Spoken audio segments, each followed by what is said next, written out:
Electricity prices will go up with or without a carbon tax. That's the verdict from the federal government's key climate change advisor. Ross Garnaut says any price hikes due to a carbon tax will be small compared to the current surge in power prices. He's called for an urgent review to establish whether the regulator is doing its job. Here's Environment reporter Sarah Clark. Australia has the 8th most polluting power sector on the planet, and the federal government's climate change advisor says he has the solution to cut that back. The lowest cost way of reducing emissions is to have a price on carbon.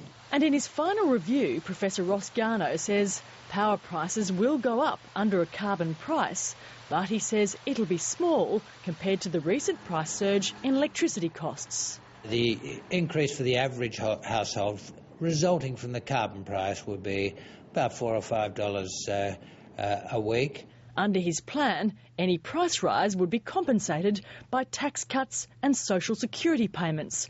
And he recommends a regulator, like an Energy Security Council, be set up to scrutinise the market.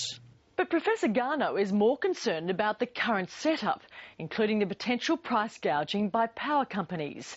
Since 2007, household electricity costs have surged nationally by 32%, and that, he says, needs to be investigated. I'm suggesting, as a matter of urgency and importance, that those arrangements be reviewed. It's all been consistent with the rules.